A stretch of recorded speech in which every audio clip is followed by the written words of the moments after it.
¿Qué tal? Muy buenas tardes. Agradezco la invitación a este simposio, sobre todo que me toca un tema muy importante que está no olvidado, pero quizás lo hacemos de menos, ¿no? Siempre queremos trombolizar, trombectomizar, actuar directamente en el escenario agudo.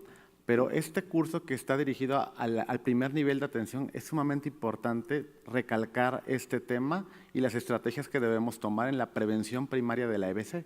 ¿Por qué? Porque, bueno, el infarto agudo del miocardio, la enfermedad vascular cerebral y la enfermedad arterial periférica comparten comparten los factores de riesgo que pueden conllevarlos. Por eso es muy importante atacar directamente desde el primer nivel y detectar los factores de riesgo.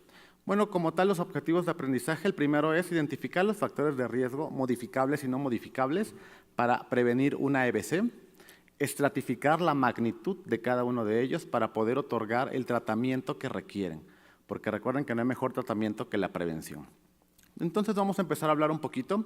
La piedra angular de esta charla va a ser que nosotros, cuando tengamos un paciente, la consulta con nuestros pacientes, nos pongamos a observar detalladamente la historia clínica y detectemos, ya sea clínicamente o por preguntas por la anamnesis, los factores de riesgo que pudieran tener. Existen factores de riesgo modificables y no modificables. Los no modificables, como sabemos, edad, sexo, etnicidad, historia clínica o historia familiar, mejor dicho, de enfermedad cardiovascular. En cuanto a los no modificables, tabaquismo, dislipidemia, hipertensión arterial, obesidad. Pero recientemente salió la guía de prevención primaria justamente de stroke, salió justamente este mes, en 2024, y nos ponen otros factores de riesgo que debemos tomar en cuenta. Existen factores biológicos, factores sociales y factores genéticos, ¿no? Los vamos a ir resolviendo o los vamos a ir abordando a lo largo de la charla, pero es muy importante que lo tengamos en cuenta, que no únicamente estamos viendo a un paciente de 60 años, tenemos que ponernos a pensar, mi paciente de 60, 70 años va a poder, se va a permitir o qué estrategia debo utilizar para que lo convenza de realizar ejercicio 30 minutos al día o para que deje de fumar. Bueno, lo vamos a ir viendo a lo largo de esta charla. Vamos a empezar con los factores de riesgo no modificables, ¿sale? Empezamos con la edad. La edad es el factor de riesgo principal para las enfermedades cardiovasculares, a partir de los 45 años para varones y los 55 años para mujeres. Pero ¿en qué momento empezamos a hacer los screenings necesarios para detectar si mi paciente tiene riesgo o la edad de mi paciente es un riesgo para enfermedad cardiovascular o si tengo que hacer algún cuestionamiento o utilizar alguna estrategia para ello? Pues bueno, ¿a partir de cuándo debo empezar a screenear? Según la guía de este año, pues bueno, voy a dividir a mis pacientes de 20 a 29 años. A ellos no les tengo que realizar como tal un screening de factores de riesgo cardiovascular, a menos que sean diabéticos o tengan antecedente de dislipidemia familiar. De los 30 a los 79 años, a todos mis pacientes les tengo que hacer este screening de factores de riesgo cardiovascular para evitar pues una EBC en este caso. Y de 79 años que nos lleguen primeramente o primera vez a la consulta o que te pregunten, doctor, yo tengo 80 años, ¿debo seguir haciendo ejercicio? ¿Qué tan estricto debo ser con mis factores de riesgo? Pues bueno, la guía lo que nos dice es, no es forzosamente interrumpir a los 80 años todos los hábitos que ya tiene el paciente, pero bueno, quizás ser un poco más laxos y determinar la esperanza de vida si la prevención primaria que le estoy otorgando a mi paciente no lo va a llevar a un riesgo mayor que el que no hiciera nada. Entonces, en estos escenarios es cuando yo debo ver qué le debo aplicar a mi paciente, ¿ok? Dependiendo de la edad en la que se encuentre. Hablando del sexo, el riesgo de una EBC es un poco mayor en mujeres. Aproximadamente una de cada 4 mujeres va a tener una EBC después de los 25 años. ¿Por qué? Porque hay más mujeres con diabetes. En cuanto al rubro de la hipertensión arterial, están prácticamente igual, pero las mujeres tienen un riesgo hormonal per se. ¿Por qué? Porque llegan a ocupar en ocasiones anticoagulantes orales, ciertas terapias hormonales o el embarazo como tal les confiere el riesgo o mayor riesgo de una enfermedad vascular cerebral en ese sentido. Esta es una gráfica que me gusta mucho, es un estudio que se hizo en Estados Unidos aproximadamente, donde se comenta que la EBC fue la segunda causa de mortalidad aproximadamente en su población, pero demuestran de que a partir del 2019 fue la segunda causa de mortalidad en mujeres y la quinta en varones. Entonces se preguntaban por qué justamente, pues bueno, porque cada vez detectaban más enfermedad vascular cerebral en personas jóvenes y esto era justamente secundario a los factores de riesgo que les comentaba previamente. ¿Okay? Tenemos otros casos justamente en los que las mujeres tienen aún más riesgo de enfermedad cardiovascular como tal. Durante el embarazo, pues bueno, durante el embarazo y el puerperio pueden tener ciertos factores protrombóticos que nos pueden generar una trombosis venosa cerebral, una disección arterial como tal. Los cambios fisiológicos en el embarazo también, al final de cuentas, no llegan a ser tan fisiológicos y nos pueden perpetuar una enfermedad vascular cerebral y pues daño a la microcirculación como tal. La etnicidad es un factor de riesgo que más que, bueno, a mí me parece como muy impresionante porque bueno, sabemos que como hispanos tenemos mayor probabilidad de tener hipertensión arterial sistémica, diabetes mellitus, quizás los afrodescendientes tienen mayor hipertensión descontrolada, pero también en cuanto a la etnicidad, la guía señala un punto muy importante, es que no todas las etnias o no en todos los países van a tener acceso a la prevención primaria que tenemos, o a la prevención secundaria o a la atención en agudo. Entonces, pues sí, la etnicidad como tal va a provocar o va a ser un factor de riesgo no modificable por el cual tenemos que realizar ciertas estrategias para llevar a ellos o a esas personas la prevención primaria que requieren. ¿Okay? Yo trabajo en una comunidad rural, en una comunidad indígena, veo mi tipo de población, empiezo a checar presión arterial, pesarlos, medir la circunferencia de la cintura para poder ejercer un cambio en ello. Esos son los factores de riesgo no modificables más frecuentes: edad, sexo y etnicidad. Pero si hablamos de los modificables en los cuales nosotros podemos ejercer directamente un cambio cuando nuestro paciente llega a la consulta con nosotros, pues bueno, vamos a empezar hablando de la dieta. Como lo comentaron anteriormente, la dieta mediterránea o la dieta DASH como tal es el pivote, por así decirlo, o la piedra angular de la cual nos hablan la mayoría de las guías, que se la debemos otorgar a nuestros pacientes. Pero bueno, ¿cuál es la dieta DASH? No, bueno, es una dieta que tenga aproximadamente un 25% de grasas al día, 4 o 5 porciones de fruta, 2 a 3 porciones de lácteos pero bajos en grasa y 4 o 5 porciones de verduras. Esta dieta es con un nivel de evidencia 1B, nos va a ayudar en aquellos pacientes que tengan factores de riesgo cardiovascular ya conocidos, aquellos pacientes que tengan mayores de 55 años, que sean hipertensos o no, y en aquellos en los cuales yo vea que tienen hipertensión arterial controlada o no controlada con ciertos fármacos, pues bueno, inclusive la restricción de sal me va a ayudar en estos pacientes. Entonces, la dieta DASH, como les digo, es una dieta combinada, rica en frutas, verduras, legumbres, productos lácteos, bajos en grasas y bajos bocadillos dulces y carnes y grasas saturadas.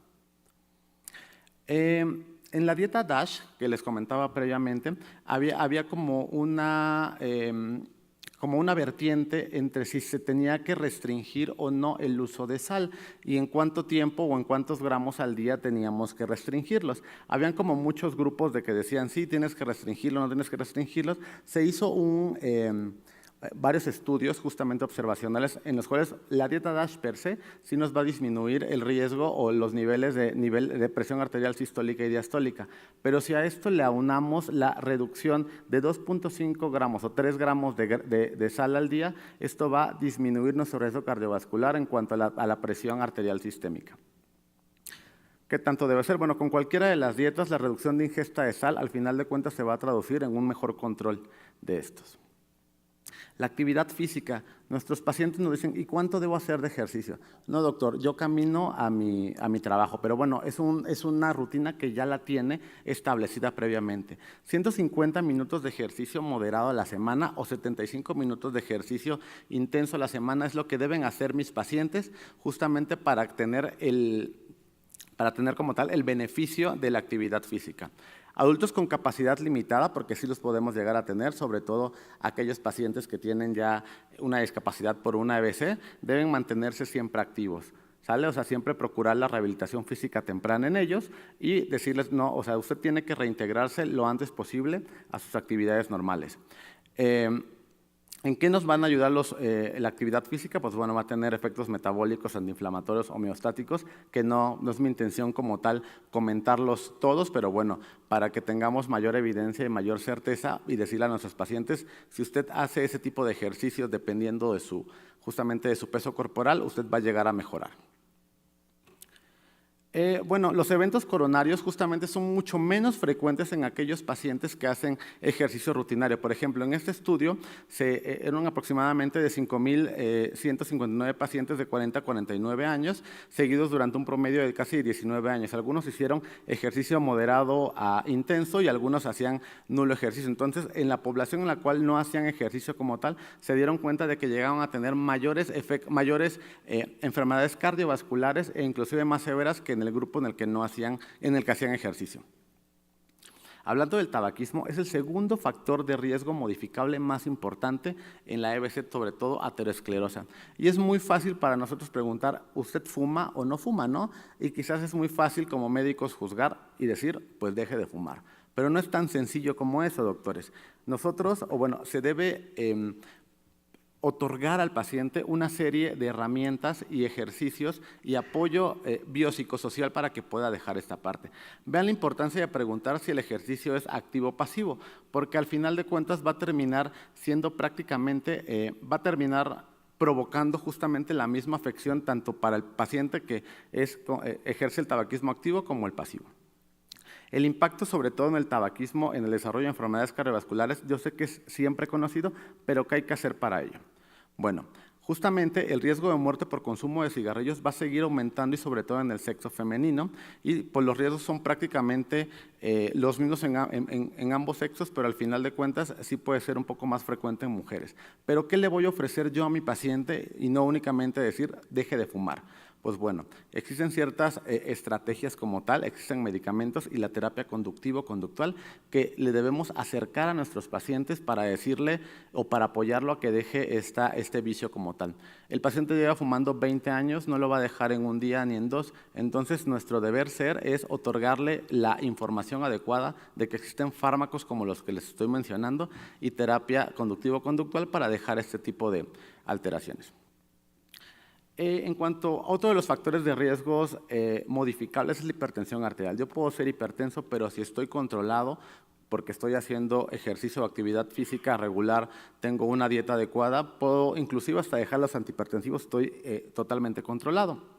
Todos los pacientes que están hipertensos se tienen que incluir o hacer un screening justamente de riesgo cardiovascular, porque per se la hipertensión arterial ya me va a conferir cierto riesgo de tener una enfermedad cardiovascular como tal. Aquellos que llegamos a identificar con esta detección de la hipertensión deben justamente clasificarse para ver en qué tipo o en qué estadio, por así decirlo, de la hipertensión se encuentran y poderles otorgar el tratamiento que requieren. ¿Okay? Existe una relación ya sumamente establecida entre el aumento de la presión arterial y el riesgo cardiovascular. Entre más tiempo pase hipertenso mi paciente y menos controlado, más catastrófica puede ser las enfermedades cardiovasculares que presenten, no únicamente EBC. Ahora, ¿cuáles son mis metas? Justamente en pacientes sin factores de riesgo cardiovascular, mi meta justamente de tensión arterial, bueno, aquí es menos de 130 a 70, y si tengo un control estricto de factores de riesgo cardiovasculares, pero con comorbilidades, lo voy a ir ajustando de acuerdo a mi comorbilidad. No es mi intención darles una charla justamente de tratamiento de hipertensión arterial, pero bueno, conozcamos cuáles son justamente los fármacos indicados en el primer nivel de atención, que como tal la guía sigue sugiriendo que sean los diuréticos tiazídicos. Bueno, la diabetes como tal es un factor de riesgo sumamente importante en nuestra población. Somos el primer país con detección de diabetes, pero ¿en quiénes debo hacer el screening?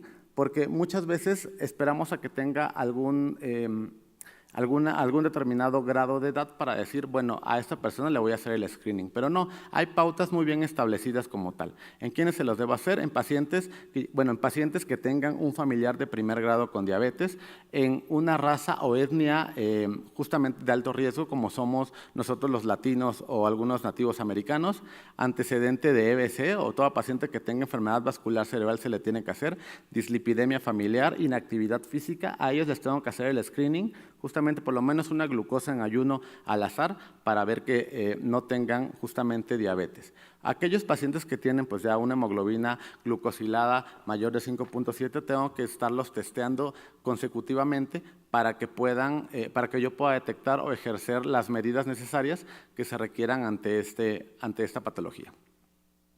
Y bueno, los criterios de la sociedad, los de la ADA para la detección de diabetes son los mismos, no han cambiado de estos meses para acá. Entonces, en cuanto yo tenga alguno de esos criterios, pues bueno, ya si se puede referir al endocrinólogo, al médico internista, pero debemos de recordarle al paciente que el fármaco oral, la insulina o el fármaco subcutáneo que vaya a utilizar no va a ser todo, ¿sale? Evidentemente, la metformina, la insulina no va a bajar los niveles de hemoglobina glucosilada ni la glucosa pre y postprandial por sí solas si no tenemos una dieta adecuada y una actividad física constante. Estos son como tal los fármacos que tenemos a nuestro alcance para la administración y el tratamiento de la diabetes, con ventajas y desventajas. Y pues bueno, esa plática se las puedo pasar sin ningún problema. La obesidad como tal, bueno, obesidad es un IMC mayor a 30 y el sobrepeso va de 25 a 29 kilogramos por metro cuadrado. Todos los adultos deben ser examinados cuando tengan o tengamos sobrepeso como tal. ¿Por qué? Porque, bueno, del sobrepeso a la obesidad no hay como mucha diferencia en cuanto al desarrollo de enfermedades cardiovasculares. Las personas con obesidad o sobrepeso siempre deben recibir asesoramiento nutricional, asesoramiento físico y asesoramiento médico para poder determinar si estos pacientes son candidatos a únicamente mejorar el estilo de vida o inclusive a algo más como enérgico, como podría ser una cirugía bariátrica. El doctor que comentó la última pregunta hizo un paréntesis o una acotación bastante importante sobre la fibrilación auricular. La fibrilación auricular subclínica, pues gran parte de la fibrilación auricular va a ser asintomática. Es raro que, pues porque yo me vaya a hacer un electrocardiograma o me haga un Holter de ritmo únicamente de rutina, son muy raros los pacientes que hacen esto. A raíz de que empezaron a presentarse la facilidad de tener relojes inteligentes que nos midan la frecuencia cardíaca, es como hemos hecho mayor, como tal, detección de FA subclínica, pero como tal no hay la guía no te sugiere en prevención primaria que hagas un screening a todo este tipo de pacientes. Pero bueno, actualmente no examinamos a pacientes asintomáticos para detectar FA.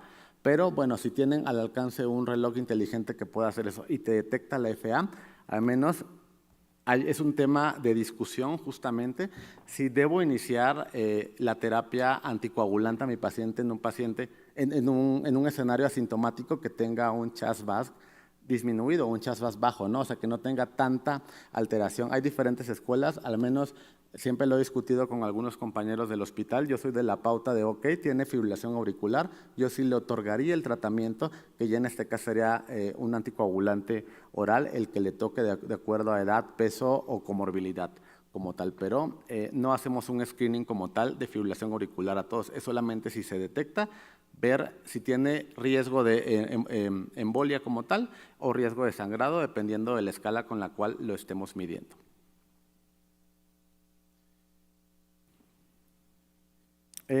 Foramen oval permeable es otra de las causas que muchas veces un paciente va al cardiólogo, le hacen un ecocardiograma como tal y ven que al momento de hacer la prueba de solución salina agitada tienen un foramen oval permeable. ¿Qué es lo que debemos hacer en este sentido? Pues bueno, en realidad no hay ninguna guía, ninguna pauta o ninguna indicación médica de cerrar un foramen oval permeable asintomático, inclusive en pacientes ya con EBC isquémica que le detectamos un foramen oval permeable, somos muy cautos para atribuirle como tal a este paciente que el foramen oval permeable haya sido el responsable como tal de la EBC.